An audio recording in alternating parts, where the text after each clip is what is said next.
Hi everyone, welcome to the first video for the online lecture.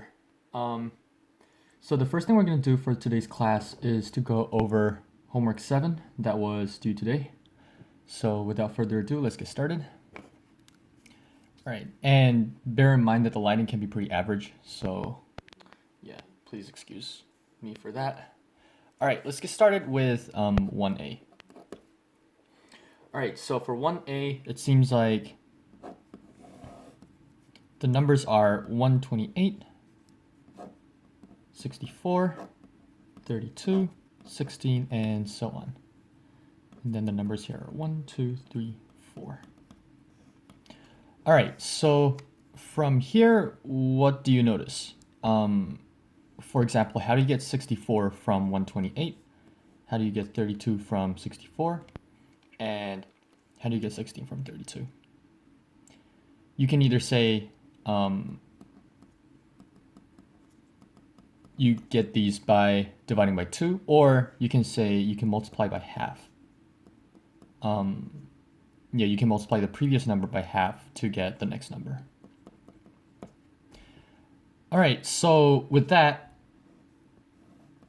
the first number you have to fill in is if, let's say, an nth number is 1, then what is that value n? Well, let's have a look at it.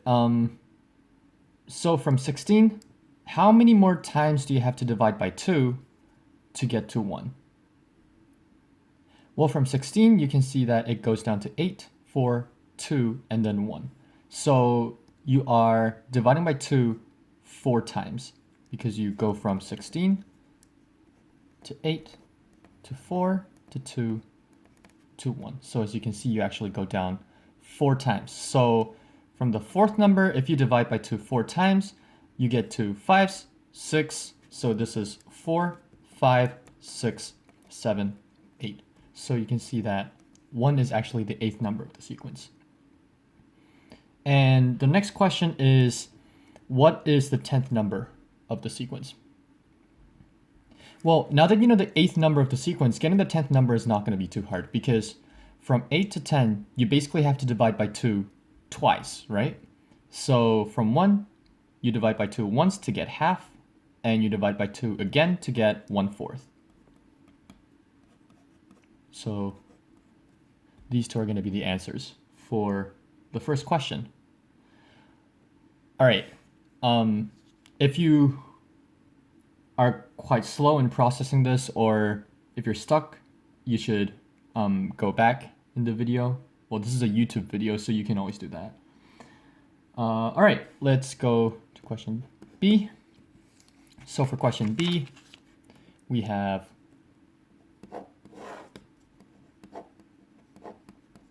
2, 5, 8, 11. So looking at these, can you tell which sequence you're looking at? Are we looking at a geometric sequence, or are we looking at an arithmetic sequence? Well, you can see that these numbers have a common difference, and the difference is 3. So from here, you can tell that it's an arithmetic sequence. Now, your first task is to look at which number in the sequence, like basically, when does 101 appear in the sequence is the question. Well, I guess first method would be to use the formula, the arithmetic sequence formula, which is a plus n minus 1 times d, right? And we want to see when this is 101. All right, so if we use the formula, then what we get is the first number is 2 plus n minus 1 times d. So the difference is going to be 3. So we multiply this by 3, and we're going to get 101. And if we rearrange, we get 3 times n minus 1 is equal to 101 minus 2, so it's going to be 99. So n minus 1 is going to be divide both sides by 3, and then n is going to give you 34. If you want to use more of an intuition than the formula, then what you can do is from 22, what number do you have to add in order to get 101? well, you just take 2 off from 101, so you get plus 99, right?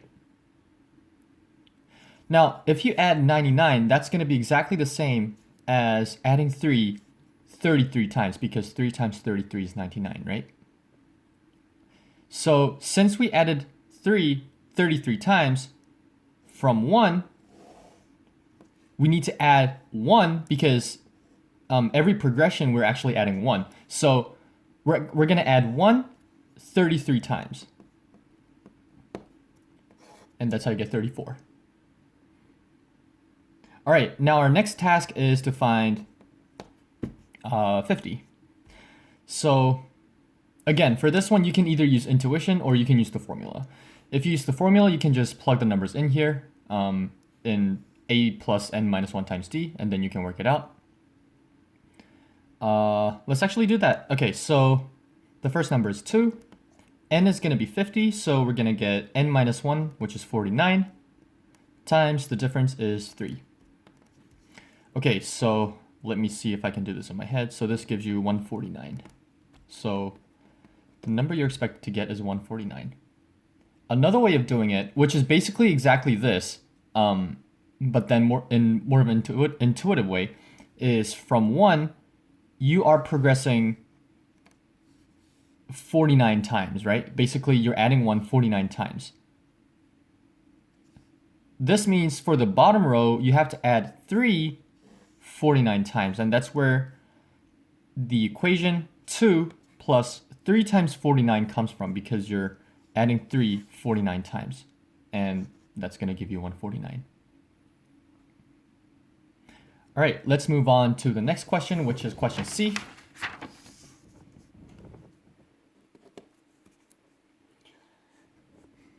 All right, question C is a little different. Okay, so we get these 4 numbers: 81, 79, 77, 75. And then we are looking at which number gives you 11. All right, again, we can use the formula for this, because what do you notice about these, about the sequence?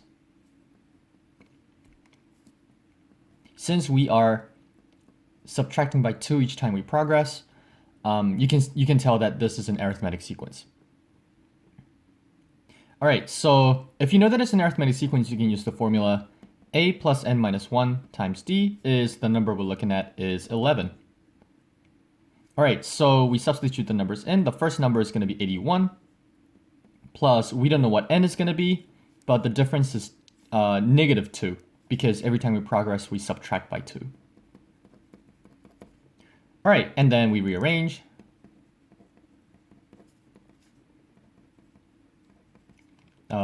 Let's see if I can do the math. Minus 70.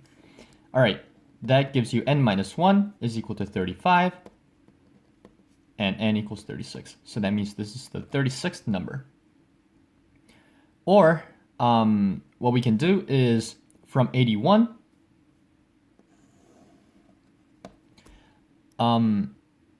what number do we need to subtract in order to get 11? Well, 81 minus 70, that's a 7. 81 minus 70 is 11. So we're actually subtracting 70 from 81 in order to get 11. Now, subtracting 70 is exactly the same as subtracting 2 how many times? 2 times 35 is 70, so we're subtracting 2 35 times in order to get 70, right? So if we subtracted by 2 35 times, here we're actually adding 35, which is why we get 36. Sweet. Now, the next task is to find which number is the 20th number. For this one, again, we can use the formula, and if we do so, what we get is 81 plus, we're looking at the 20th number, so n minus 1 is going to be 19 times negative 2. That's going to be 81 minus 38, and that should give you 43. Sweet. So that was basically question 1. Again, if you're stuck, or if you don't understand anything, you can always go back in this video, or if you have any questions, you should definitely email me. All right, let's look at question 2. Question 2 is a little more difficult in a way that some of the sequences are not either arithmetic or geometric sequence. So it's kind of like a preview of what we're going to do in the next few weeks. Yeah, I mean, so when I give you the recursive form, what you can actually do to find the 10th number is, just plug the numbers in, see what you get, and then you just like do that until you get the 10th number. Like it's going to be, I guess it's going to be cumbersome and like it's basically labor, but I guess it's worth. Like later you will get to practice how to find the numbers how to find the numbers that are in the sequence that is not arithmetic nor geometric. All right, so let's get on to question 2. So question 2A. All right, so looking at the recursive form, we are expected to find the 10th number. Oh, one thing I just realized is for question 1, you also have to find explicit and recursive form. Let's actually get back to that first before we come back to question 2. Sorry about that. Okay, so let's go back to 1A. So for 1A, we noticed that this is a geometric sequence, right? So let's actually do this then. Okay, so 1A, explicit. Whatever this is going to be, and then recursive. Okay, so it seems like recursive is easier, so let's do recursive first. All right, so for recursive, we have 2 parts. So the first part is to state what the first number is, and then we look at the recursive relation. So the first number, as we can tell, is 128. That's from the table. And then now what we're interested in is how do we get the nth number from the n-1th number?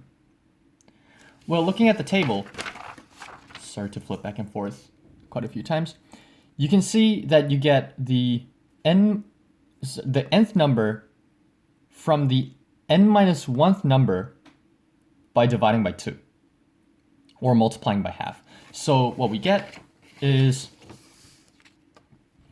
we get the nth number from the n-1th number by multiplying by half. So yeah, there you go. That's the recursive form. Hopefully it wasn't too hard. For the explicit form, what we get is we have that formula, right? We have that formula for geometric sequence, which is A times R, which is going to be the common ratio, to the power of n-1. All right, and that is the first number times the common ratio, which we know is half because we get the next number from the previous number by multiplying by half. So 128 times half to the power of n-1. So yeah, there you go. So these are the explicit form and recursive form. All right, let's look at question B. For question B, we have identified that the sequence is indeed arithmetic. So looking at explicit, we basically have the formula, right? Which is A plus n-1 times D. Okay, so A, which is the first number, is 2 plus n-1 times D is the common difference, which we know is 3. We can get these numbers A and D from the table. All right, and then if we want to simplify, we can expand so that we get 3n. I'm writing this first. Okay, so 3n minus 3 plus 2. So we get 3n minus 1. All right, and then for the recursive, we state, I hope you can see this. Yeah, you can. Okay, the recursive is you state the first number, which is 2. And then we look at the recursive relation, which is how do you get the nth number from the n minus 1th number?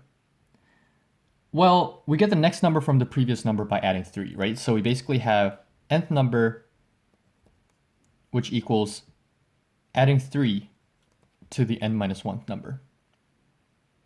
So that was question B. And then let's get a new page.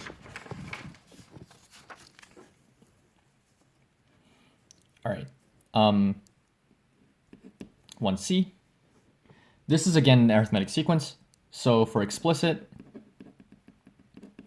we can use the formula. So we get A, which is the first number, 81, plus n minus 1 times D. Now D is minus 2. Now if we simplify this, this thing expands to minus 2n. Minus 1 times minus 2 is plus 2, and then plus 81. So technically what we have is we have 83 minus 2n. And that's the explicit form. All right, for recursive, what we have is we state the first number, which is 81. And then we look at how we get the nth number from the n minus 1th number. And we talked about this when we were finding, in the previous question, when we were filling in the numbers in the table. We get the nth number from the n minus 1th number by subtracting by 2. So yeah, this is the recursive form. And due to the memory problem of my phone, I will have to basically take snippets of the whole lecture. So this is going to be the end of the first video, but definitely not the end of the lecture. So you should look at the following videos in order to look at the whole lecture for Monday, Monday, so 23rd of March. So yeah, stay tuned. I'll be right back.